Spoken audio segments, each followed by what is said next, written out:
I'd like to welcome everybody to the September 18th, 2023 meeting of the South Florida Regional Planning Council. Time is 10:35. I frequently give because there's no parking here. I'm given 5 minutes of leeway to park and walk into the room. At this point in time, I would like to ask I am ready to arise while Commissioner Kaplan leads us in the Pledge of Allegiance. I pledge allegiance to the flag of the United States of America, and to the republic for which it stands, one nation, under God, indivisible, with liberty and justice for all. Yes, so did I. Councilmember Ross was making us lose our place because he was so much louder than everyone else online.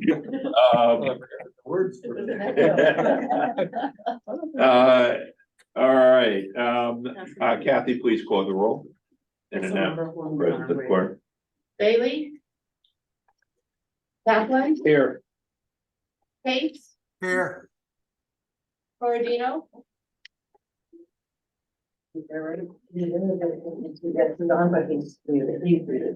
Firth, I'm here. Bill Cordino's here. Sorry. thank you. Garcia. No, I don't see him on. JP Gilbert. Here. Goldberg, Here. Orland. She's running late. Kaufman, Here. Lincoln. Here. McGee. Ross, Here. Udine, Here. Davila. John Moore's on for DEP. Thank you. Wynn, Here. Villaboy. Geller. Here. Please advise us if we have a quorum. For the record, we do. Thank you. Under the statute that governs the limitations and the requirements of physical presence. Okay. And give me 1 moment to consult with our attorney. This was not brought up specifically. Do we need that? That would need to be ratified by the board this morning, but I think is that separate from the agreement? This is the issue. Okay, right, okay. That was separate. Or contract was approved. Okay, then I will bring that up under the executive director. Right, okay. All right, is there a motion to approve the council agenda? Moved by Councilmember Burr, seconded by Councilmember Lincoln. Is there any debate? Is there any debate? Is there any objection? Is there any objection? Show that adopted unanimously. Why do we have to approve our agenda at each meeting? It's in the statement of organization. Let's fix that. Okay. No, it's in your No. actual organizational. It's not in Robert's rule. I've never seen that in any other group. All right. Has everyone been distributed the minutes of the prior meeting? Yep. Okay, are there any additions or corrections to the minutes? Are there any additions or corrections? If not, Councilmember Burr moves the approval of the minutes, seconded Second. by, who was that? That was wrong. Councilmember Ross. All those in favor, please signify by saying aye. Aye. Opposed, show the minutes adopted. Okay, the financial report, do we have one? I believe our accountant is getting married for the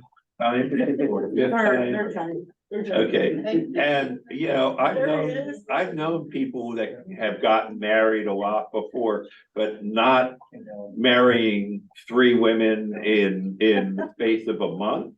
Or is that a record, Leo? Or No, it's the same woman for the 3rd time. oh, okay. All right, so good morning, everyone. I'm here in Buenos Aires. The weather is pretty cold. We're getting ready for our 3rd wedding. I don't have. We don't Hold have on, the Leo. materials. He just sent them to Guillermo and Kathy printed it for everyone. I have it printed and I sent it to the council members. That's why. This right here. Yeah, that is the updated one. Yeah. Then you have- I thought there was something put on this. No, I didn't get, it wasn't sent to me, it's fine. I don't think so. Okey dokey. Leo, you're up. All right, again, good morning, everyone. Thanks for the introduction. Welcome to Buenos Aires. If we go to the first page of our financials, we will see that in the balance sheet, the assets for the general fund have decreased in $2,849, as well as liabilities in fund balance. The federal, state, and local fund have increased their assets in $3,208, as well as liabilities on fund balance. Revolving loan fund, the total assets have decreased in $847, as well as liabilities on fund balance. And the Southeast Florida Regional Prosperity Institute has increased their assets in $115, as well as liabilities on fund balance. If we go to the second page, we will see the profit and loss or statement of income. We will see that revenues are at 97% of the total budget for the fiscal year after the 11th month of the year. And the total expenses are at a, I'm sorry, I'm getting mixed up the lines. 78% of the total budget, when the percentage of the fiscal year lapse is at 91.67. So we're perfectly on track. Yeah, same, we're October to October, correct? Yes. Yeah. Right. Okey dokey. Are there any? Okay, are there any additions or corrections? Are there any questions? Motion to accept. Okay, Commissioner Furr moves that the financials be accepted. Second. Seconded by Councilmember Udine, who's, I always ask. to approve these. In advance, I actually sent my copy to him in advance and said, "This okay?" He says, "It's okay." It's been moved and seconded. Are there any questions or is there any debate? Questions or debate? Seeing no questions or debate, all those in favor of adopting the financials, please signify by saying aye. Aye. Opposed? Opposed? Show the financials adopted unanimously. Thank you very much. We are now on our comprehensive plan amendment reviews. Those that have the asterisk next to them are the ones that are I'm trying to remember what they are. Those are the ones that were required by the new state law that every local government adopt a new plan.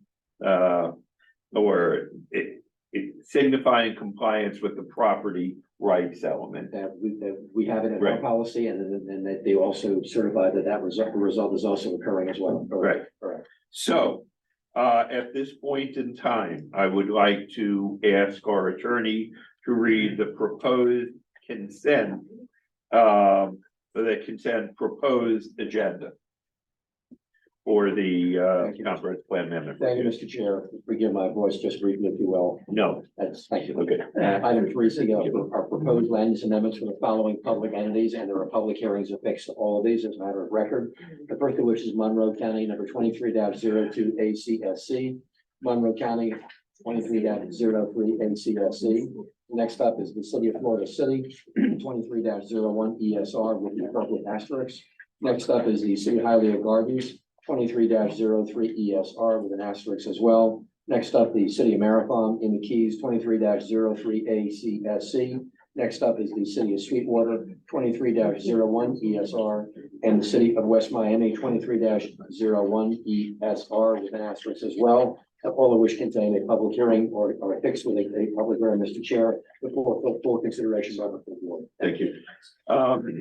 Is there anyone present in person that would like to comment on any of the proposed comprehensive plan amendment reviews? Yes, we have.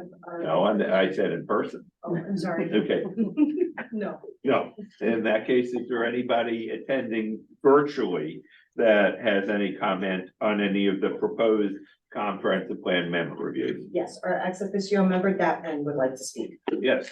Mr. Nguyen, you're recognized, sir, and can you begin by telling us on which item? Yes, this is the Sweetwater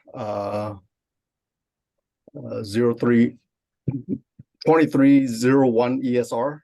Thank you, City sir. Sweetwater, we need additional information to make our assessment.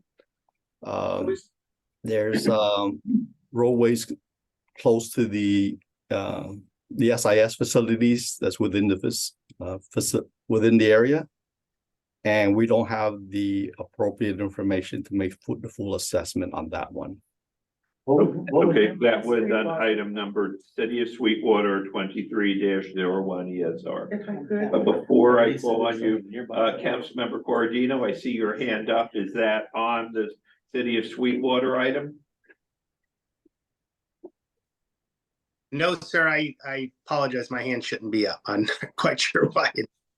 You were just waving. Okay, And- thank you. and Councilmember. I also, sorry, Chair. Yeah, no I had problem. another comment on, If it's not on the City of Sweetwater, No, let me it's deal not. with that one first, and then I'll get back with you, sir. okay, thank you. Thank you. Executive Director Gosia. Yes, thank you, Chair. So when council staff reviewed the City of Sweetwater amendment, we did not have all the new information. In fact, I believe an email came in yesterday or yesterday or the day before. Kathy, excuse me, can I ask you a question? Because you were following the email from Sweetwater. When did we receive that? We received it on the 13th, but we had closed out the agenda like that, like the day before. So we had already had all our comments. I didn't have a chance to read it yet. Because we'd already done the agenda and had everything done, so we didn't have that chance. So when the comments come in late, I mean, that's the most I can do. All right, so I would recommend Okay. us taking it off the consent Sure. agenda, Okay, given the concerns that DOT has. well, if we take it off the consent agenda, we will still have it on a regular agenda and we'll vote on it. Motion to put it on the next one. Well, here's the question. We only have, Unless there's a problem. My understanding is we only have 30 days, so if we don't take action at this meeting, we won't be taking We any could action. caveat it, consent subject to approval by DOT, is subject to consent of DOT, something in there that couches it that the other things we looked at didn't cause any challenge, but the issue, because remember, consent's supposed to be things that are. Non-controversial, right? All right, first thing we're gonna do is remove this from consent, and we will get back to this. Councilmember Cardino, did you have any comment on something on the proposed as opposed to the adopted section? No, sir, thank you. Okay, in that case, is there a motion to adopt is there anyone else online that has any comments on the proposed comprehensive plan amendment reviews? Sorry, That. no, but that's already spoken. Is there anybody? But it's a different, And we pulled. Right, we pulled the City of but you Sweetwater. had it on another one. Okay, hold on. That, you still have your hand up. Did you have a concern about another item? Or you Yes, just- we also have item number 2301 ESR for City of Florida City. Yes, sir. That one, we also don't have sufficient information to do the analysis. All right, does that occur on any item on the proposed list other than City of Sweetwater and City of Florida City? Are those the only two? Yes, All right, are there any additional comments online? If not, show the public hearing on the proposed comprehensive plan amendment reviews closed. At this point in time, I will ask for motion to approve the list of proposed comprehensive plan amendment reviews with the exception of the City of Florida City and City of Sweetwater, which we will take up immediately thereafter, but So moved. not as part of the consent agenda. Moved by Councilmember Ross. Second. Seconded by Councilmember Horlin. Is there any debate? Are there any questions or debate? If not, Are there any objections to the consent agenda? Are there any objections to the consent agenda? Show the consent agenda adopted without objections. We are now on the two that were removed from the consent agenda, which are the city of Florida City and the city of Sweetwater. I believe that I have heard the executive director say, let me ask for a motion that would reflect that these items be shown as approved if we receive comments within, how many more days do we have? When did we receive these before 30 days expires? 13, we received these the 13th, the Department of Transportation. No, when did we have 30 days from the date that we received the application Yes, when for we- us to respond. So while she's checking, I believe that the motion would be that if we receive by the 29th day the information from FDOT indicating their support, that we show those as approved. But if we do not, then we show that we would send our letters to, who is it? That we send them to, what Well, agency? It goes back to the local government. Okay, that we send it back to the local government, saying, and that, I knew it was somebody else, that the Department of Commerce, saying that we are unable to approve or disapprove because we have not received comments as of our 29th day from the Florida Department of Transportation. Is that, attorney, is that? It's legally acceptable and legally sufficient. The answer is that you have, if I may, Mr. Chair. Yes, please. You have participated under the statute, and the statute, as we know, for the record, is section 163.3184, and the subsection is somewhere embedded in that statute under subsection 2, and other subsections with regard to the 30-day rule. That being said, the council has participated, has not waived its rights to be a party to that conversation. Right.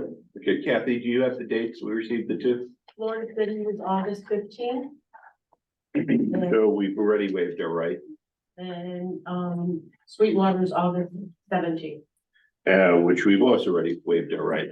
Okay, therefore, I would Only facially.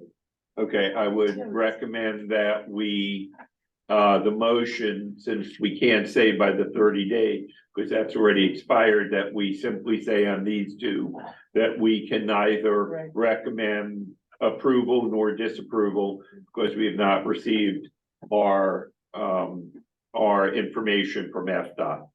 That would, Attorney Gorin, opinion? The answer that you provided for the commentary, Dot Yun has comments. Those comments are yet to be provided because he hasn't offered them yet. Right. You indicated legally what you can do on both of the items specifically. So. So is that the motion that you would recommend be made? Repeat the motion if I can, just to be heard. That we respond on City of Florida City and City of Sweetwater, that we can neither recommend approval nor disapproval because we have not yet received our remarks from FDOT. FTT, that's correct. Okay, so that I would be asking for that motion, and then first, Councilmember Kaplan. It's kind of a nuance of language. Yes, sir. The reason that we haven't heard from FDOT is because FDOT is still pending required information. I think it looks a little better if we put it in those terms. Not that FDOT has been dilatory. Right. Don't think Yeah. we suggested that, but I have no problem with that. Mr. Nguyen, is that correct that you're still waiting for information? We sent the letter to the agency, and we're just waiting, we're asking for additional information so that we make the full assessment. Okay, So so we did reply with the letter. the motion would be subject to final drafting by our attorney. The motion would substantially be that we are unable to recommend either approval or disapproval because we have not yet received the required information from FDOT that we need to make our decision, and that FDOT has not yet received the information, additional information that they have requested from the applicants. Does that sound like that meets everyone's concerns? Yes, sir. In that case, is there a motion? Councilmember Kaplan moves to adopt the motion and substantially the form that I just read, subject to drafting by your attorney, Second. seconded by Councilmember Lincoln. Discussion. Discussion, seeing no discussion. All those in favor, please signify by saying aye. Aye. Opposed? Show that adopted unanimously. We are now on the adopted comprehensive plan amendment reviews. Who's reading this? Sam, can you please read the adopted agenda? The adopted items on the record for land use amendments, which are subject to a public hearing, are as follows. The city of Aventura 23-03 ESR, the town of Davie 23-01 ESR, the city of North Miami Beach 22-01 ESR, the city of Oakland Park 2301 ER, and last but not least, the city of Plantation 23-01 ER. Those are all subject to a public hearing and participation by any member of the public who came out today, either in person or on the gallery, to speak for or against or to comment on any item before the committee. Thank you. Is there anyone here in person that wishes to speak on any of the, I'm sorry, public hearing is now open. Is there anyone here in person first that wish to speak on any of the adopted items? Is there anyone here in person? Not seeing anyone. Is there anyone here virtually that wishes to speak on any of the adopted items? Commissioner Cardino, was this where you wish to speak? No, sir, I don't have my hand. I shouldn't have my hand raised. I'm not quite sure why it is Well, that was from earlier. Okay, I thought you did. That said you No, want to. today, right now, anyway. Okay, thank you, Commissioner Cardino. Is there anyone else present online that has any comments? Seeing none, the public hearing is now closed. Is there a motion to approve the adopted comprehensive plan amendments? Moved by Councilmember Horland, seconded by Councilmember Kaplan. Is there any debate? Is there any debate? Seeing no debate, all those in favor, please signify by saying aye. Aye. Opposed? Show it adopted unanimously. I think I closed the public hearing, if not the living, right? By implication, you did. Yes, okay. Yes. We are now on the agenda item 3D. The regional issues comprehensive plan amendment review, I believe there are none, correct? All right, then E, legal counsel annual review contract. Earlier today, the executive committee met and reviewed the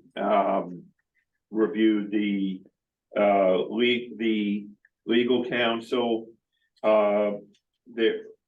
Mr. Goring received straight fives with the exception of 2 4s and several people who gave 5+, or one person, and I won't identify who that was, Commissioner Kaufman, that kept giving 5+ and 5++, but to both this and the executive director. The comments that were made about Mr. Gorin were, let me find, okay, comments that were made of Mr. Gorin were, I have these mixed up, okay, simply the best counsel we can always count on, and I regret that I can't give 6s or anything higher than 5. I'm astonished that we get a lawyer of his quality at the bargain basement prices we pay. The executive committee has recommended that we renew the contract with Mr. Gorin on the same term at a ridiculously low, higher price range. He is going from $260 to $275 an hour for partner time, $225 to $250 for associates, and $140 to $150 for paralegal. I'm at $800 an hour, Frank. You must be something close to that. It's strikes me as a little jarring. Right. So I'm amazed we get lawyer of his quality at this price. Do I need to bring this, am I bringing this for adoption or am I just announcing it? I think you're announcing it for public information purposes, and I'll be happy to opine later to the issue of ratification. Okay. As a subject of this discussion. Okay, well, subject to our later discussion, I'm just announcing that the executive committee has done this and we think that the executive committee has the authority to act. And we're going to resolve that issue later. If not, we will revert to this. Are there any questions or comments first about our renewal of the executive director, the renewal of our general counsel, who is superbly qualified at the ridiculously low price that we're paying him? Are there any questions or comments other than the editorial comments that I just made? Anyone, if I not, think yeah. Mr. Goran's service is exemplary of the highest one would hope to expect in a public sector context. I was going to use the word exemplary also, so that's lawyers think alike. Okay, if not, again, I'm announcing that we are fortunate enough to have renewed his contract, subject to our discussion later as to whether or not we need to ratify the report of the executive committee. We are now on the executive director annual review. Ms. Cosio received straight fives. On her review, her comments are: Isabel's experience and depth of knowledge serves the council extremely well. Glad she's staying with us. My only concern is that things aren't done far enough in advance, and that Isabel has been overworked. Hopefully this will improve with Randy on board. I will remind you that previously we've had a deputy director, but we haven't recently. We now do, as which I will be getting to. Should have done this right before this, but instead I'll introduce Mr. Chavo as soon as I'm done with Ms. Cosio. Next, Ms. Cosio Carvalho represents the SFRPC in an excellent manner. She is always upbeat and friendly with council members. SFRPC is as strong as it is due to Ms. Cosio Carvalho. We are very fortunate to have her with us. Ms. Cosio Carvalho is always very responsible and very well informed. I believe those are the only comments. Yes. Now, first, there were some changes to her contract. And then there's one additional matter that has to come in front of us that we did not discuss in executive committee. So, Mr. Goran, first, can you elaborate on the changes in the contract? And then I will ask you to comment on the COLA. Okay. As you know, during the past legislative session, the legislature adopted a policy rule, regulation, a statute that essentially allowed Isabel to re-up her drop for another X number of years, actually up to 4 years, if I'm not mistaken, and she has exercised the legal rights that were given by the legislature. Her contract expires, as you know, by its natural wait at the end of September, actually. This contract is a 3-year transaction. It's a 3-year contract beginning October 1 of 2023. In section 1.7 on page 3 of the agreement. There are several changes to the document, one of which is the fact that there was an inconsistency we learned between the personnel policies and guidelines that affect all employees and some of the terms and conditions of her contract, the essence of which are reflected in the document and specifically suggesting that they can be harmonized together. Whereas in the whereas paragraph, as Senator Geller mentioned, in keeping with the council's traditional practice, unless specifically addressed in this agreement, the council's personnel policy and procedures are understood to be generally applicable or generally applied to the executive director, which was not the case in the past. It's now being made clear that that is the case. There's a provision in the document also with regard to conversion. And not conversion in the religious sense, but in the context of the financial sense. You're sure? I am. It has more to do with the fact that there's an add-on in section 1.7 that suggests that this provision shall not act to prohibit the executive director from receiving any reimbursement or conversion to sick leave as may otherwise be authorized under the SFRPC personnel policy and procedures. We provided a memo. The request was made by the chair, by Senator Geller, as to whether or not legally there could be a conversion. That's also in the documentations, in the backup today.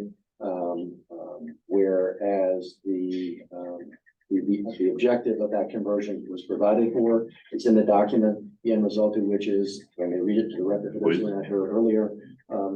Isabel's agreement does not discuss sick leave or conversion of sick leave to vacation hours. As such, we concurred that the 120 hours that she can request payment for under her agreement and the 40 hours that she can request payment for by converting 2 weeks of sick leave as per the personnel policies are two entirely separate matters.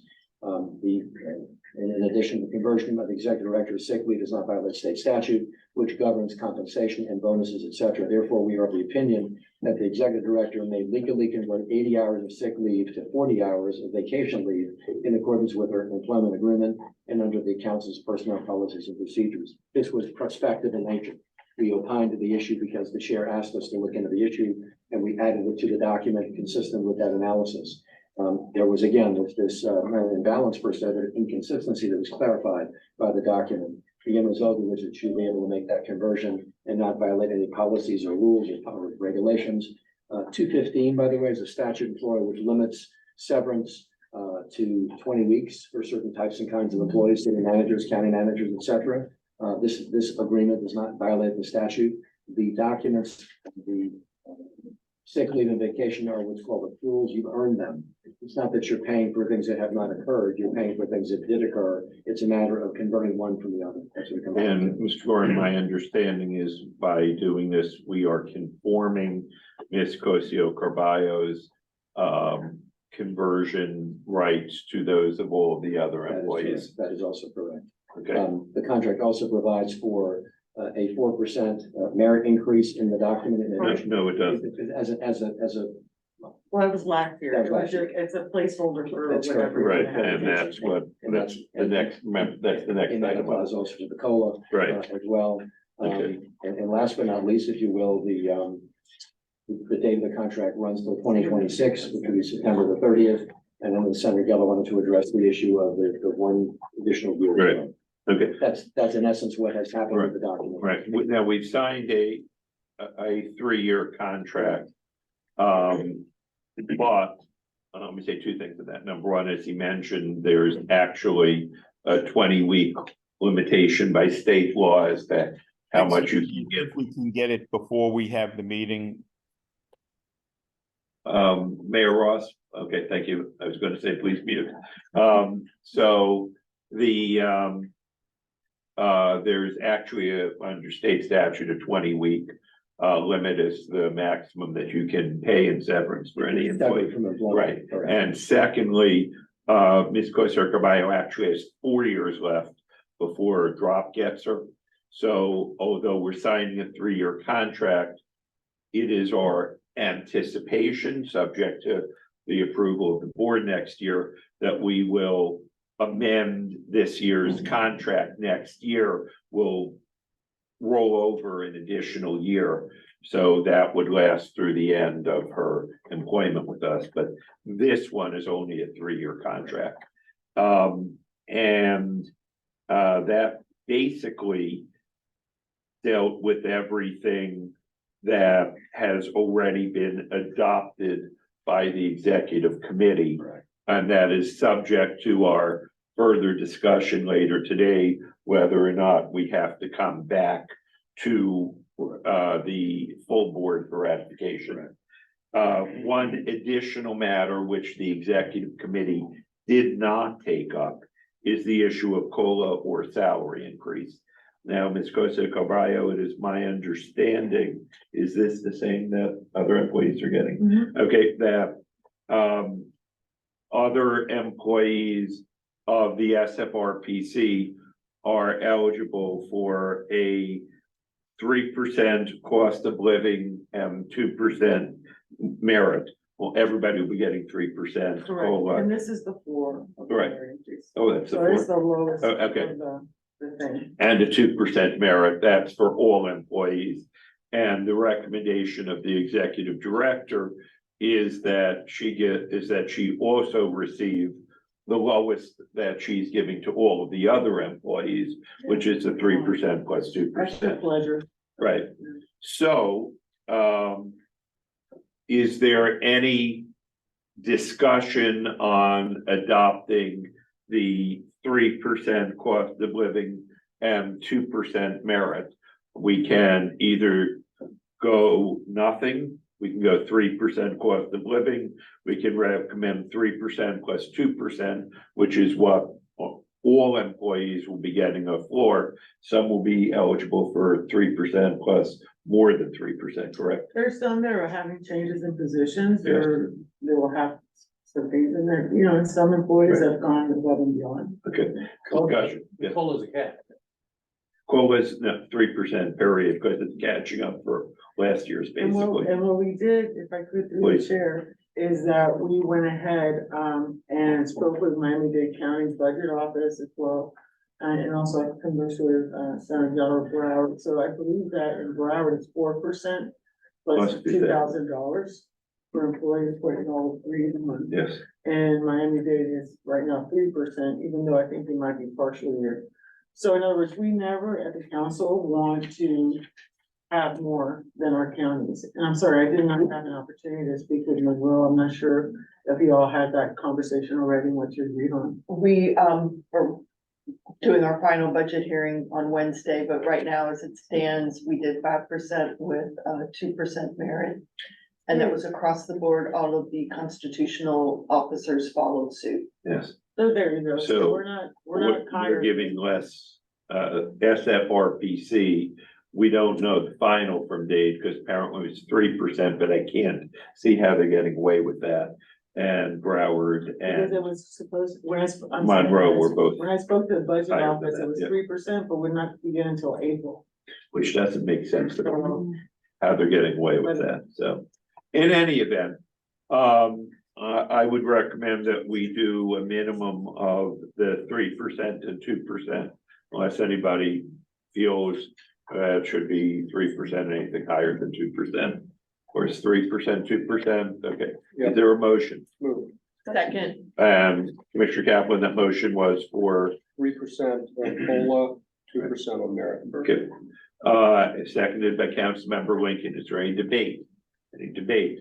If not, all those in favor, please signify by saying aye. Aye. Opposed? Opposed? Show it adopted unanimously. Thank you. Okay.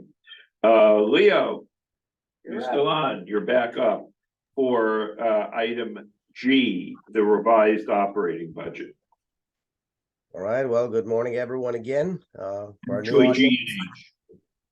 What is the difference between G and H? Well, item G is the revised operating budget for fiscal year 22-23. H is the recommended or the proposed operating budget for 23-24 for next year. Okay, thank you. You're recognized for both. All right, so item G, I'm sending you attached the revised operating budget for 22-23. The budget was reduced by $183,561 from coming from $3,329,648 at the beginning of the year. While the explanation for this reduction is due to the extension of the DoD mirror contract, which reallocates deliverables and billing to the next fiscal year. The reduction in staffing levels filed by the Palm Beach County Sheriff's Office, which the council supports with employee administrative services as part of the Regional Domestic Security Task Force program. That's the explanation for the reduction in the budget. You can have you have the budget attached. You will see both pages, revenues and expenses. And that's what's up for vote, I think. Thank you. So first, item G, fiscal year 22-23 revised operating budget. And that's different from what we adopted earlier, correct? Or is that the same thing we adopted earlier? Different. Okay, all right. Is there a motion to adopt item G, the 22-23 revised operating budget? So moved. Udine Moved by said, Councilmember Lincoln, seconded by Mayor Ross. Is there any debate? Is there any debate? If not, all those in favor, please signify by saying aye. Aye. Opposed? Opposed? Show it adopted unanimously. On, item H, fiscal year 23-24 operating budget, I did send that also to Councilmember Udine and ask him to look at it in advance, and he said, good. Councilmember Udine, did you have any comments? I would just move the item. I mean, it's pretty with what we've approved already and with what's going on in the world with salaries and whatnot. So I would move it. Second, Okay. Moved by Councilmember Udine, seconded by Councilmember Roth. Is there any, Just one yes, question. Councilmember Kaplan. Considering the action we just took on coal and merit, is the salary number precisely correct? Yeah. That, I don't know if it's precisely correct, but it does reflect both the COLA and the merit increases. All the merit and promotions. Yes, all right. If there's no additional debate, all those in favor, please signify by saying aye. Aye. Opposed? Okay.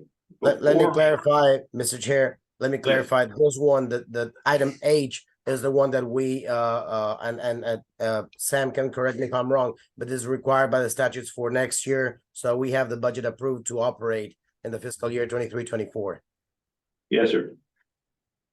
And what's the question? And did you have a question, Leo, is? No, you. No, I mean, you can correct me if I'm wrong, but we require this to be approved so we can operate next fiscal year. That's what I'm saying.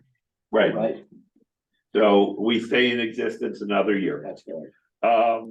Before I take up item I, since I made several references to the fact that we now have a new deputy director, I would like to introduce Randy DeShazo, who is Deputy Director and Chief of Staff and Director of Economic Development and Research. Randy has joined us from the, what's the name of, which Tampa Bay Regional Planning Council. And his areas of expertise include economic development and analysis, transportation planning, the transportation land use connection, regional planning, all of my favorite things, as well as resiliency and climate related planning. He has extensive experience in convening multiple government and non-governmental stakeholders on regional projects that serve and expand the public interest, and as everybody knows that has heard me preaching for the last multiple years, since the legislature took away most of our actual power to deal with approving the DRIs and regional land use. If we're going to continue to exist, we need to do something to justify our times. And I believe that that is in our title, Regional Planning Council. So we will be doing a great deal of regional planning, and Randy, you will be kept very busy. Did you have any comments, sir? Yes, I just want to say thank you very much. I'm very grateful for this opportunity. I look forward to working with each of you. I'll just simply add that I've done a lot of work in economic analysis and also fiscal impact analysis. I looked at all kinds of issues from all sorts of scales, from local airports, general aviation, all the way up to Corona and climate change. If you've got a project that you're interested in thinking about from an economic and fiscal perspective, please reach out. I'm happy to talk to you and learn about what issues you're facing and see what we can do to help. Thank you. Thank you. Thank you, Randy. And we will now return to the agenda. Isabel, I've been receiving a number of emails the last day from you on the something with Dade County and an article that appeared in the newspaper. Is that this topic? No. Okay. Well, it was something similar to regional economic resilience. Oh, It that, was the compact. I yes, believe. well, yeah, but this is the Okay. compact, but yes, there was, They're both in the compact. this is on the compact. Okay, The article, no. Well, first, let's deal with the joint statement Sure. on collaboration, the item that's on the agenda, and Right. then after that, if you wanted to comment, which you don't have to. No, okay, then just deal with this item. All right, so thank you, council members. So as you know, the climate compact, the Southeast Florida Regional Climate Change Compact has been around for, I think, more than 12 years now. And there's an upcoming summit, and the Regional Planning Council, throughout the time that the compact has been in existence, has been working with the compact. I'm actually a member of the steering committee, and multiple members of council staff work with everybody there. They're all our friends. So, as a formality, not even a formality, but as a gesture of some sort, there is a joint statement of collaboration for regional economic resilience that we've signed in the past. It's just basically an agreement that we're gonna continue to work together and help each other. And it's a feel-good resolution, pretty much. There's different versions of it, because one is for the business community, for the private sector. This one is tailored specifically for the South Florida Regional Planning Council. And it talks about our role as the economic development district and the other areas of planning that we're engaged in. Yeah, so there's a lot of nice language at the front. And basically, there's 3 points. It's that we're gonna continue to work together to expand education related to community economic resilience. Yes, we do that. That we will work together to identify and advocate for state and federal investments needed for regional resilience. We've been doing that all through the Central and Southern Florida project, of course. And then we're gonna work together to communicate the Southeast Florida is leading the way in addressing these issues and serving as a pioneer in model for resilience.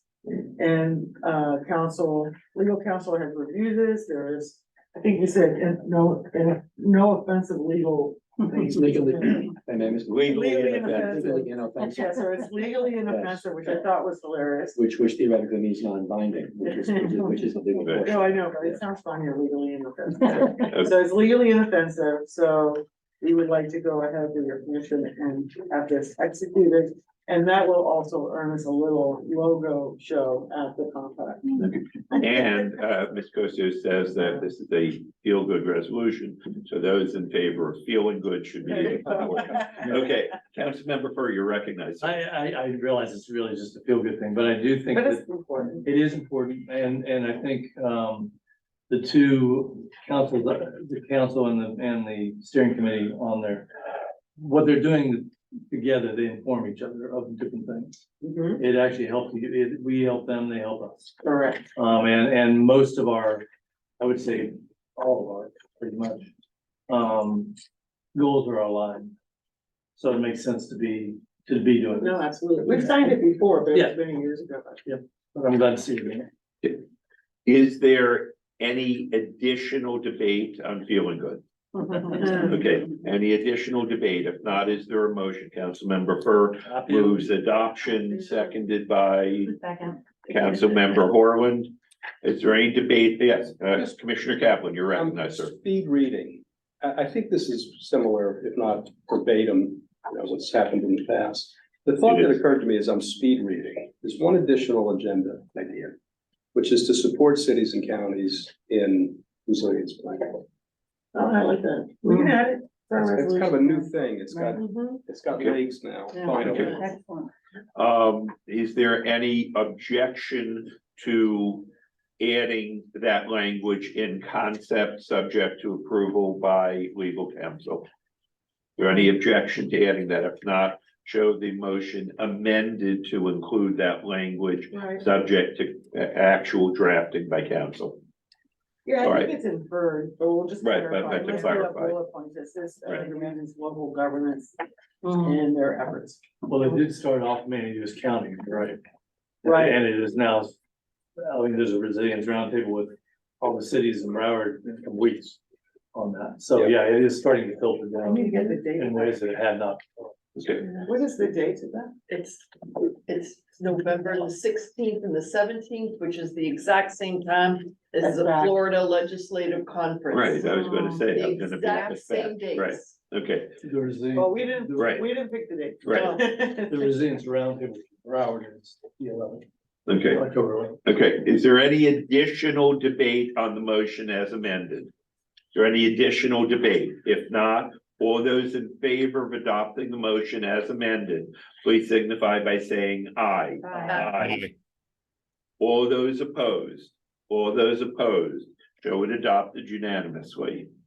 That's great, Okay. thank you. We are now on our public comment period. The public comment period is now open. Is there anybody here in person who wishes to have any public comment? Seeing none, and literally seeing none, is there anybody online that has any public comment? Is there anybody online that has any public comment? Seeing none, the public comment period is now closed. We are now on program reports and activities. First, let me call on Mr. Tart for both the SFRPC revolving loan funds status report and the SFRPC CARES Act revolving loan fund status report. Mr. Tart, you're recognized. Thank you. Good morning, everybody. As senior loan officer and manager of the revolving loan fund programs, I'd like to share just brief updates. The SFRPC's RLF program was recently highlighted in the September 2023 issue of Nonprofit Quarterly. The article was entitled "Getting Capital to Black, Indigenous, and People of Color Entrepreneurs, Some Pandemic Lessons." The SFRPC's program was commended for recognizing inequities in lending and succeeding in providing capital to historically disadvantaged minority-owned businesses and helping address systematic inequalities and biases. If you're interested in this article, we'll be more than happy to email a copy to all of you.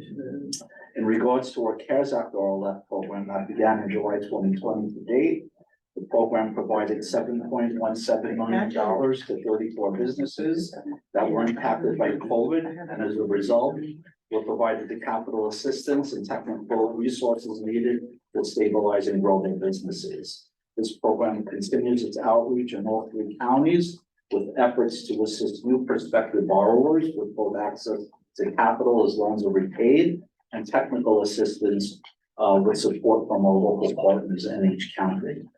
In regards to our traditional RLF program, the program continues to perform well with assets over $5.5 million, serving 30 borrowers. Goran Sharaf, our legal advisor, continues to provide informative updates on our 3 borrowers in legal collection, and further details can be found in our RLF status report. Just to note, we have a big upcoming hearing on September 29th with the assistance of Goran Sharaf, requesting summary judgment in regards to our long-standing Angela Dawson case.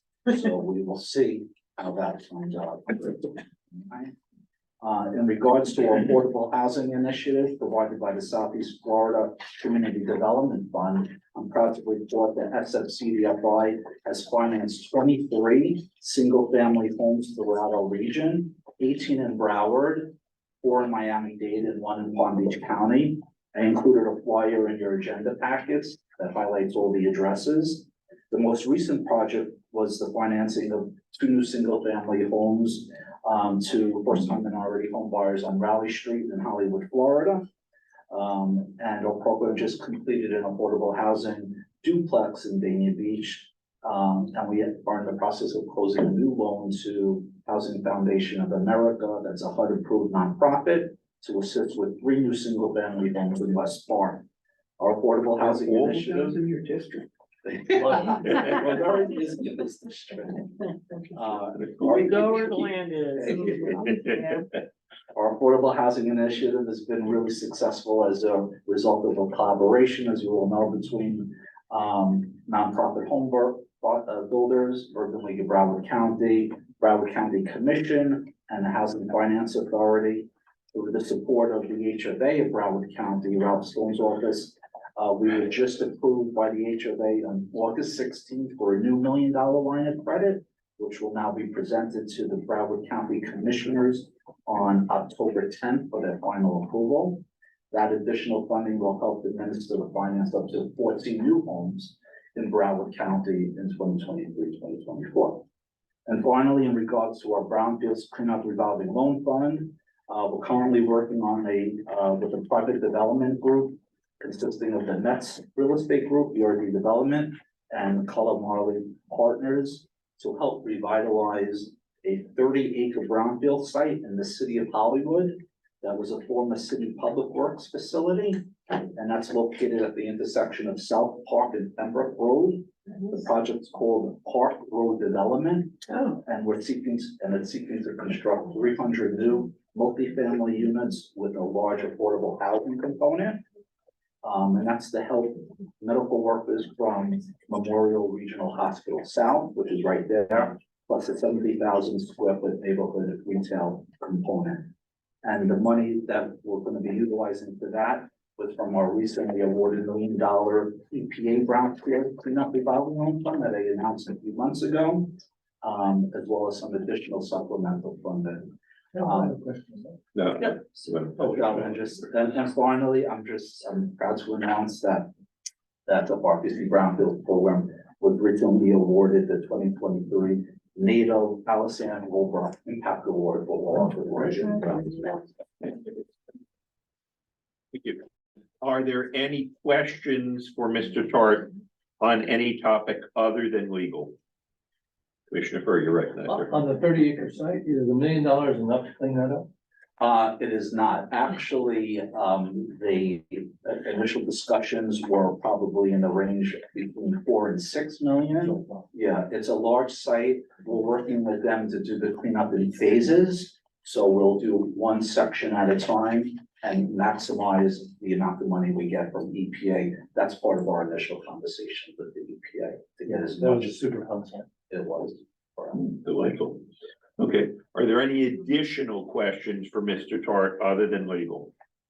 If not, Mr. Gorin, before we adopt it, did you have any comments that you wish to make? And by the way, on the Dawson matter, I would request if anybody does have any questions that you meet privately with Mr. Gorin about those instead of asking questions on the record. Other than that, did you have any comments? No, Mr. Chair, I do not, to the extent that the Dawson matter is set for hearing on a motion, on the council's motion for summary judgment, it is. This sidebar comment, if I may, this discussion in the memorandum from our law firm clearly describes where we are with our litigation, but there are some other issues I can respond to any one of you regarding its pendency or its continuous nature. Hopefully those will be resolved at the hearing before this judge. So, thank you, sir. thank you, sir. All right, if not, is there a motion to approve the report, plural, items A and B of Mr. Tart? So moved. Moved by Councilmember Horland, seconded by Councilmember Kaplan. Is there any discussion? Is there any discussion? Seeing no discussion. All those in favor of the motions plural, please signify by saying aye. Aye. Opposed? Opposed? Show items A and B adopted. C and D are not action items, so Ms. Cosio Carballo, will you please brag a little? Oh, thank you. So, oh, yes, okay, very good. For C and D. I lost my space for a minute. So, council members, I just wanted to point out there's some information here that I think will be helpful to you as you go around, which is a nice summary document we've prepared. Many of you have seen it already because it was part of the attachment with our dues letter, because we always like to make sure that we're providing value for our local governments, especially our counties which pay our dues. So it's a nice compilation of some of the things we've been involved in and in the different areas of priority to the council. And I don't know if you wanted to speak to anything in particular, but it does, for example, under the resiliency planning and regional collaborations, we highlight the solid waste management conference from last year. We also highlight the mayor's roundtable on affordable housing, which we're having a follow-up of that now in 2 weeks, which all of you are invited to. And it's the 29th. And let me say that on that one, it is open to the public, but with a strong but. We will only be permitting the mayors to act and staff to be speaking, although time permitting, we'll also have council members speak. If you are available and at the end of the meeting, we will not, although we're expecting a lot of the general public to watch. It's only a 2-hour meeting and 3 mayors, you know, I've been one, he's been one, mayors talk a lot. So, you know, we just cannot open that to the public for comment, but it will be open to the public for And of view. course, it'll be recorded, Right. obviously publicly noticed. So in case anybody wants to, you know, share that, you're welcome to share, that people can watch and watch it live and attend, but they will not be able to speak unless they're a SFRPC council member. That's gonna be here. Yes, here and virtually. We're assuming most will be doing it I virtually. understand some of our Palm watching. Beach County friends are coming, so I'm Okay, looking forward great. to that. They did last year. Right. So. So that's that, and then, As I had said, you know, we've really been doing a lot lately, between the SEDS and we're now, we've had a recent meeting of the SEDS committee where we're going to be adopting an item which is not yet been voted on, where we're gonna have the SEDS committee working on the first and last mile, working with SFRTA to improve transit. Obviously, you heard about, from Mr. Tard, about all of the development, the Clean Cities Coalition meeting that we have that required a lot of work, and including hosting that. Alicia, good job on that. Right, the mayor's roundtable on affordable housing, the joint SFRPC Treasure Coast meeting focusing on water that we held in Davie last year. The military installation, what is MIR? Resilience review. yeah. And coming up, we have scheduled in a month or so, a major recycling conference that you'll be hearing more about before we finish this meeting.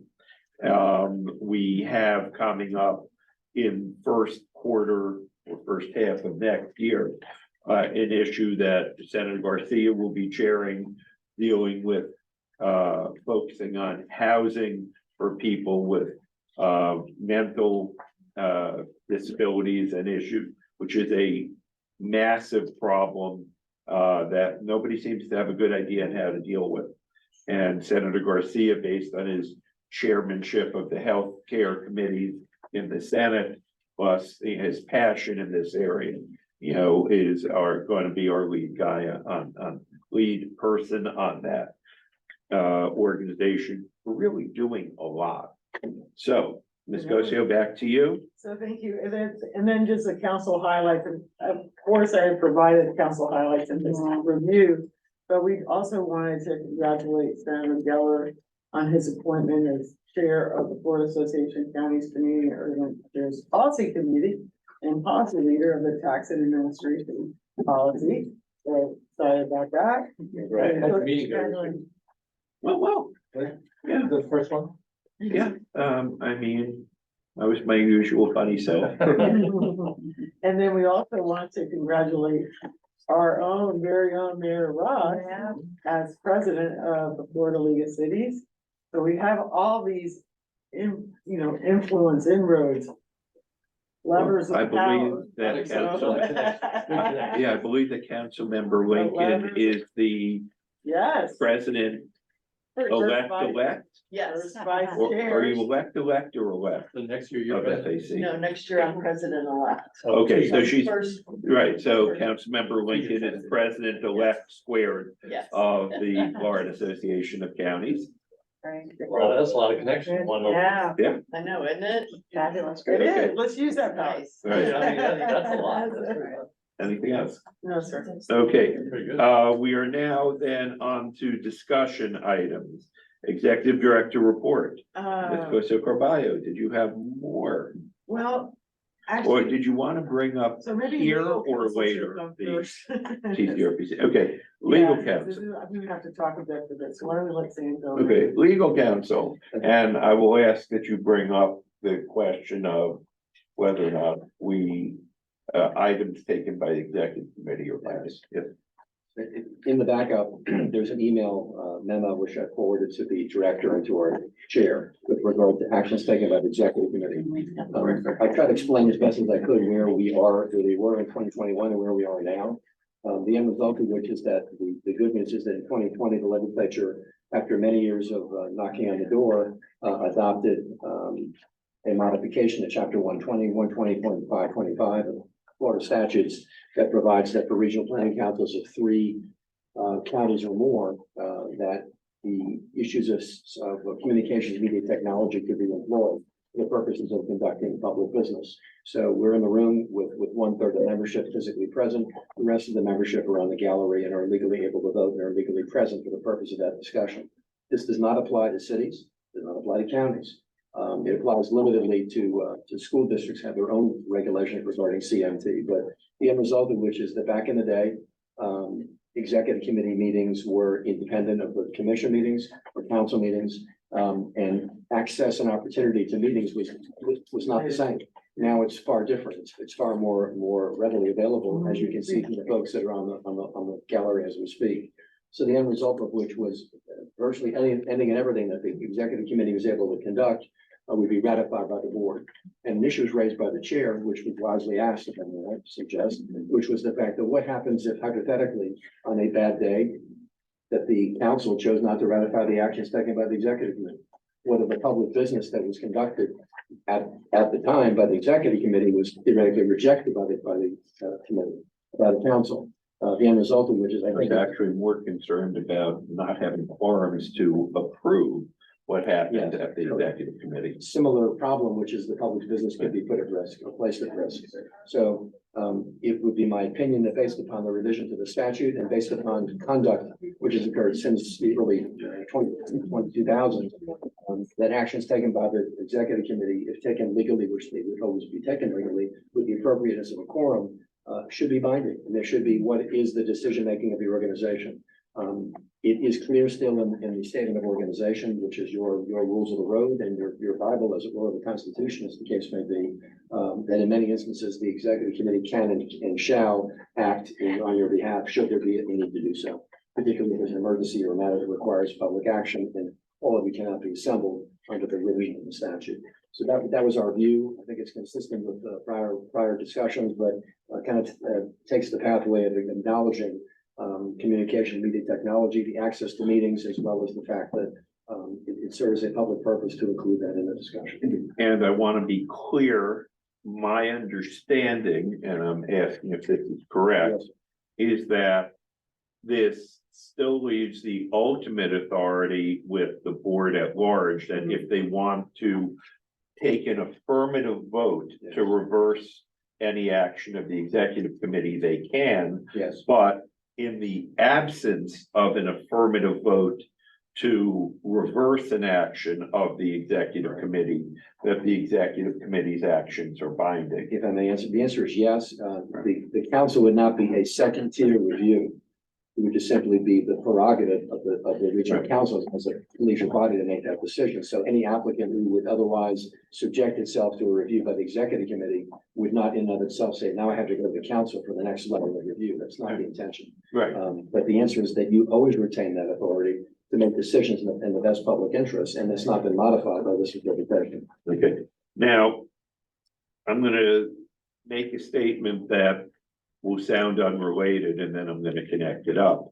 I was given some documents to sign earlier today, and I declined to sign them because our legal counsel had not signed them first, and I have a practice, both when I was mayor of the county and as chair of this, I don't sign any document until it's been signed first by our legal counsel, period. These were the contracts. Yeah. And Smart, It wasn't Yes. like a, And I sell me just- your house.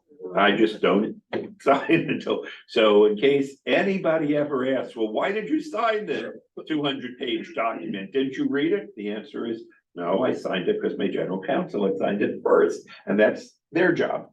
And so on the questions involving the contracts earlier, before I asked our general counsel for an opinion. And on this, I asked our general counsel for an opinion because I take, and I've practiced law for 41 years too, but I'm not an expert in governmental law like he is. So I take no action until I check with our general counsel. So we checked with the general counsel, and that is his opinion. But this board has the ability now to vote to reject that, but it would still be legal. That his opinion is not that we have to let our executive committee do it. His legal opinion, which is all he can opine on, is what is legal, is that we have the authority to have our executive committee make those decisions. And I believe that the way that, in response to my last question, that we, unless we vote otherwise now, that his opinion will be accepted, which is that the actions of the executive committee will be binding unless there is a motion and approved at this committee to overrule it, which we always retain the authority to. Yes. I have just one little thing. So just for y'all to understand the functional nature of this. In the past, well, up to the present, basically, if there's a council meeting where we meet an executive committee, because that's where we're meeting. Every action item on the agenda in the past, every action item on the agenda will then have to go to the next meeting for the full council. In other words, you would get the minutes again, you would get the comp plans again, you would get all the reports again in that meeting.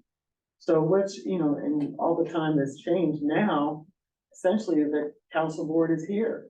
They're just, virtual. But technically it's an executive committee meeting. So the problem I was trying to solve is, unless the chair wants to take an issue and bring it back, but if it's just a housekeeping issue, do you really want to vote on it all over again? Is the question.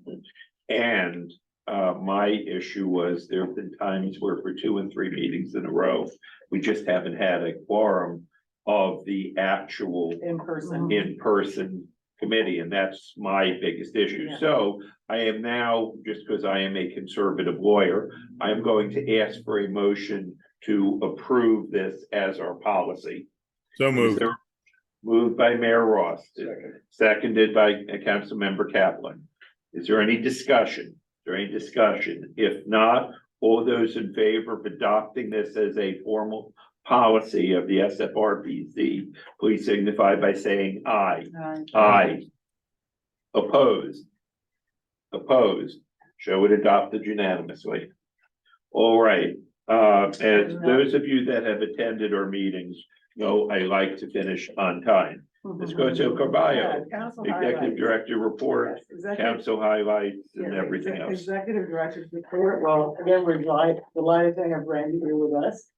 And that he's still here today after last week. So we're very excited about that. And as Terry Geller mentioned, we are wrapping up. We have wrapped up the military installation resilience review report. I'm sure that they've already hit print on the report.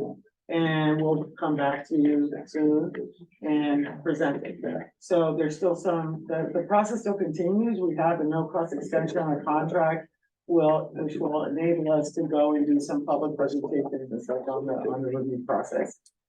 Okay, so this is important. So we do have, and you're gonna get all this information today and tomorrow.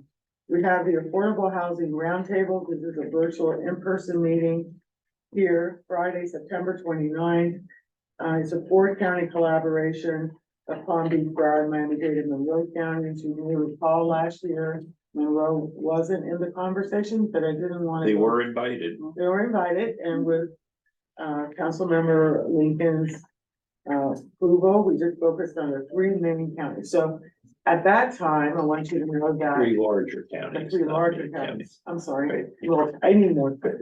So, but that was a meeting that came up out of a request from Miami-Dade County Mayor within Cava, which was, we'd like to have a large county conversation. So this time, we are following up ourselves. So, and such, we have Monroe County with us, thankfully. The agenda, basically the run of show is gonna be you're welcome, opening comments from the four mayors. We're delighted that Mayor Cates may be joining us in person. I believe that's his intent. And then what we've asked the housing director is to please provide a report on best practices, challenges, and opportunities. It's a short conversation, so what we're doing also is that we've asked them to please, and Rob is working on this project with great help. We've asked them to provide in writing their best practices, challenges, and opportunities, so that you will have some pre-read materials and materials with reference to afterwards. So we have our board directors, a little Q&A time. And then we're also collecting, I'm just finishing collecting the legislative agendas, the county state priorities related to housing. I know Broward County is supposed to adopt theirs in October, it's going to the board. Yes, it's going to you guys. You got a firm from both Commissioner Burr and myself. Right, because what I was trying to do was Right. get the And most we really current adopted ones. our legislative agenda. Not according to Mr. Cassini, he said it's going to you in October. They're doing a workshop. Okay. Oh, I'd like I to. thought you were thinking just on. No, I would like to go to the workshop, that would be Okay. great. So we're just pulling out the affordable housing items and we're gonna create a crosswalk. So we can see where the priorities are similar from county to county or where they may be dissimilar. Again, it's just, everybody knows what everybody's doing, and if you wanna work together, you can instruct staff that you want to use around that. And with that, that will end that meeting. That'll be a full 2 hours. Okay, we're also very excited about our upcoming joint SFRPC, TCRPC Regional Conference. This is gonna be a great event. It's gonna be on October 20th, on Friday, from 9:30 to 4 p.m. It's gonna be held at the Broward Center for the Performing Arts in the beautiful Mary Porter Ballroom, which is nice on the water. The staff has been outstanding. And, We're basically, giving them more money this year. well, Look at that, how we got. well, they gave us, well, you know, I know how No to beg. relationship. too. I know how to beg. We're poor on. Okay. So, yeah, so, we have a nice program. We have been working with the directors of our solid waste management department from the 7 counties. We had a meeting, Commissioner Furr was on it. He's our King of our garbage. man, our trash man. And I'm vice trash man. Vice trash man. Okay, and we have great topics such as dumpster fires and I talking. wanted that, I so wanted that. So we have recycling today in Southeast Florida. We've invited 2 folks from DEP from central office to come down. A plaintiff, please come here or we will die without you, letters, and so travel is severely restricted. We've also, we have a panel called the Myth and Mix-Ups of Recycling, Education in the Community. That was a main, topic of interest of our directors. And then, since everybody knows Palm Beach County is doing so well, different from other counties, but there's a lot to learn there. We're having a Palm Beach County recycling success story that will be presented by them. They actually have achieved now 80% recycle rate now. Well, everybody's doing it. Yeah. Yeah, I think it's everything, yeah. And then our lunch, conversation right now is hazardous inflammable weight, modern waste risks. So we've been talking about that, the special challenges that come from lithium batteries and those types of things. We've actually had trucks that caught fire. So, and then after that, Are we for that or against that? no, we don't want dumpster fires, no dumpster fires. And then we want to have a conversation in the market for recyclables, creating opportunities in Southeast Florida. So we're looking at business development, local and market creation. For recycles. No, this is really important, whether you can use roads, beaches, whatever. So trying to find the market Yeah. for. Because we can, for the new authority and everybody, as well as Yeah. for 90 days. That is going to be front For end, front ends, the markets, Right. for the resources that Right. are covered. Yeah.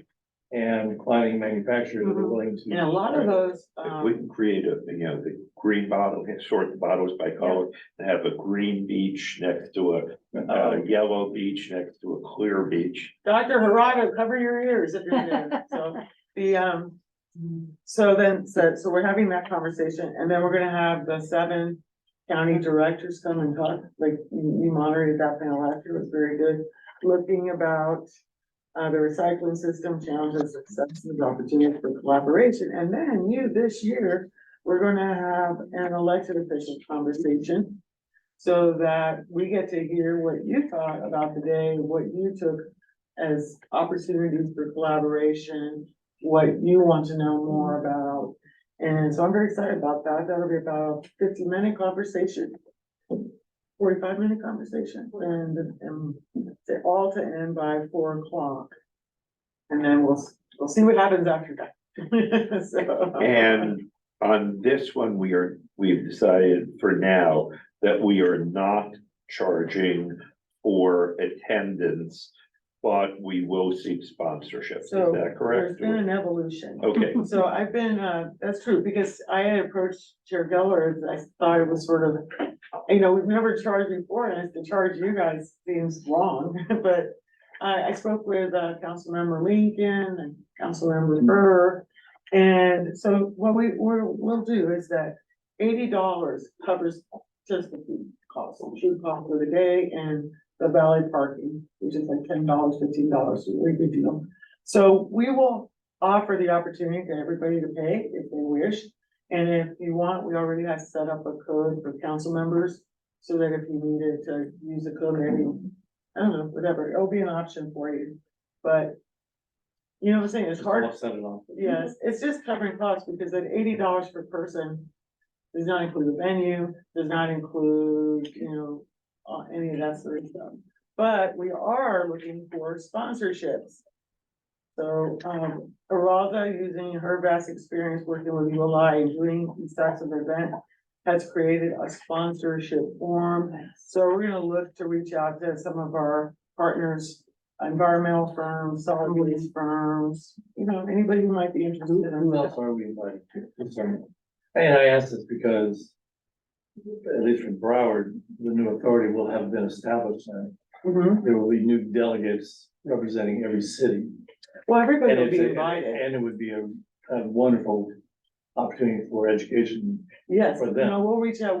We've already said out, save the dates and notices, but now we actually have a working link that can register, take money, can do all that sort of thing, but no, it's everyone come in. Okay, They've just all have been appointed now, is what I'm saying, so a direct. If you have a list of Yes, I those do. people, we'll follow them Okay, yes, directly. Councilmember Burr, I agree with you. It's extremely important. So if you can get that list We'll do that to today. discuss it. Have you chosen your chair and vice chair yet? No, none of that will happen until October 11th. Okay,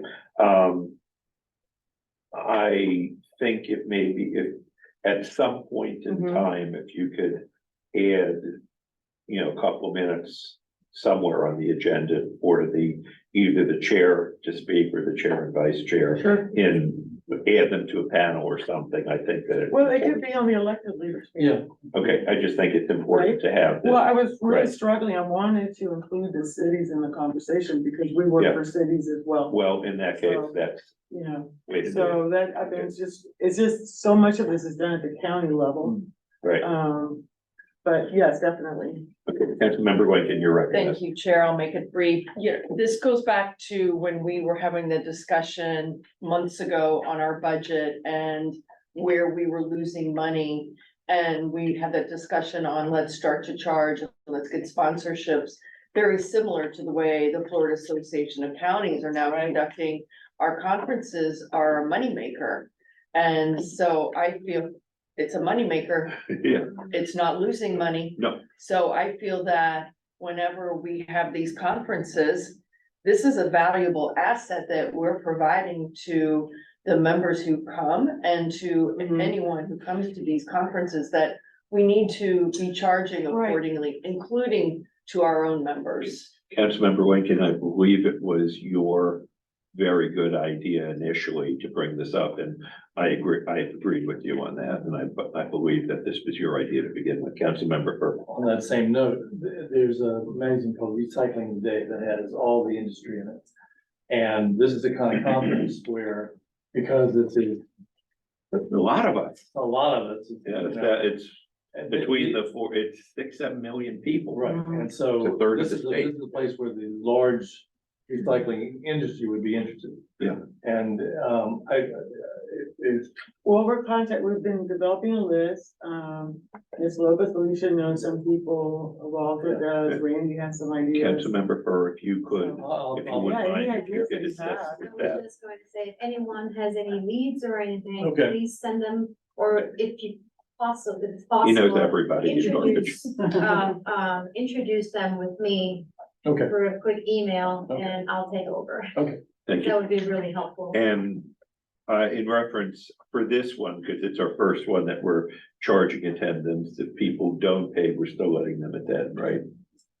I'm not the door police. Kind of, right, But okay. We need to have everybody registered, like I said, Right. we have a code specifically for our county commissioners. My idea was, well, we pay dues, so I think we paid already, so, but it's different, and I have to tell you. Well, Right. they still pay to attend. And I will say that this conference at $80 covers. Thank you, the- Clay. Covers the food. Oh, thank you so much, Clay. Okay, So anyway, I think it's good. It's our first conference charging, so let's see how it goes. And it's certainly the best deal in town. and thank you for that good idea, Councilmember Yes, Lincoln. thank you. And with that, I think I'm just gonna wrap it up, except that I just learned myself, because this is amazing to me, that Alicia is now also the director of the Central Florida Clean Cities Coalition, because their director retired. And DOE insisted that she take it over. She's doing some really groundbreaking work on creating a new coalition over there. However, keep your best ideas for us. That's right. I always do the Right. fire building. All right. Okay, when we get. all right, prior to, no, please, Attorney, Gorin, I believe there was one item that Yes. also needs to come up. If you will, that the council, the executive committee have approved Isabella's contract with a 3-year period. There's a provision in 1.7, paragraph 1.7 of the document with regard to the carry forward of leave time. This is an exception which the executive committee approved earlier this morning. It was a memo in your backup under item number 5. It was an executive committee backup. It wasn't in the full council meeting. backup. Still public. Yeah, yes, a public. And the end result of which is that the executive director, I'm not your agent, but as your agent, has requested authorized compensation of up to 32 hours of vacation leave over and above 120 hours in the contract, by the way. Reimbursement of the unused portion of the annual leave authorized per year by the council. If approved, this represents no more than an additional $3,094.72 in compensation to the executive director. The director has advised the executive committee that she cannot physically take the time off between now and the end of the fiscal year. She asked for a special exception or exception from the executive committee. This is a one-off issue. The contract contemplates authority given to the council to make those decisions. The executive committee made the decision and recommends it for full time. And we advised her, we prefer that she take the time off, but since she doesn't take that much time off, now that Randy's here, maybe she'll be able to take some more I'm time looking off. forward to that. Right, but if she doesn't take that time off, that would convert it. Is there a motion? Moved by Councilmember Kaplan, seconded by Councilmember Burr. Is there any discussion? Is there any discussion? If not, all those in favor, please signify by saying aye. Aye. Opposed? Show that motion adopted. I believe our last item is Dat Win. After this, I'm sorry.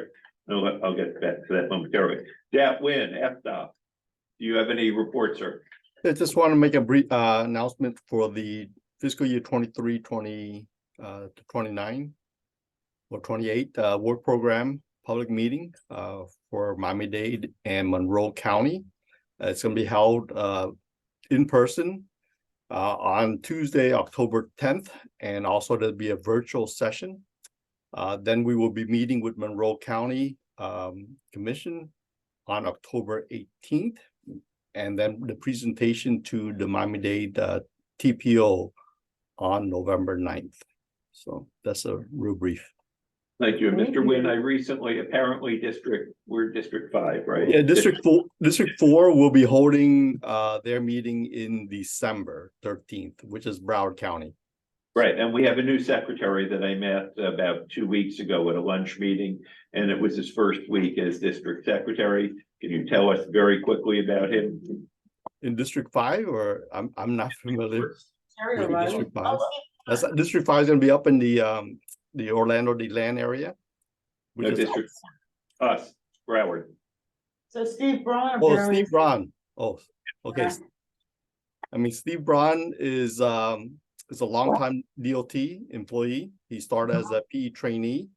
I worked in the project development and environment, moving on to design as a district design engineer. He then became the director of transportation development and is now the District 4 secretary of transportations. Yes, and seems like a nice guy. Yes, he's very good. Very good. Okay, all right. Is there any are there any council member reports? Any council member Kaplan? We had a good FRICA meeting. I wanted to thank Isabel and staff for lots of help in putting presentation notes together. These are good. And Councilmember Kaplan, I'd like to thank you. I think, is it you and Councilmember Udine that are FRICA members? And Bailey. Okay, Yeah, I'd like to thank you for attending those meetings. it's a good collaboration. Thank you. Valuable. Okay, if there is These gentlemen go over to the- Councilmember Goldberg, did you have comment? No, Isabel told me you did. Okay. I would like to remind everybody that we are currently scheduled to have we may be having a meeting on October 16th. Can you explain why? Yes, because. Dade County again? Well, I have staff checking now with the regulatory department that processes all the comp plans to see if we are going to be receiving comp plans from Miami-Dade County. That has a big transmittal for them, and they're usually controversial. You know, they usually have some issue that we have to dive deeper in, and again, to maintain our comment period, we would need to do that. On top of that, we also have, and I will work with the chair and all of you to make sure that if it's not absolutely necessary, that we're not using your time, I know. Right, But because we you have- will be having a meeting that Yeah, same week. 4 days later, we have the MIRR also, we can do a presentation on that, there's some other issues, so I will consult with you, but my main concern was making sure that if the council wanted to comment on something from Miami-Dade County, that you have the opportunity to do so. Thank you. Is there any other business to come in front of the SFRPC today? Any other business? If not, is there a motion to adjourn? Moved by Councilmember First, seconded by Councilmember Kaplan. All those in favor of adjournment, please signify by saying aye. Aye. Opposed, stay here. We are adjourned. Thank you, everyone. Thank you. Kathy, can you stop the recording? I was heading to work this morning,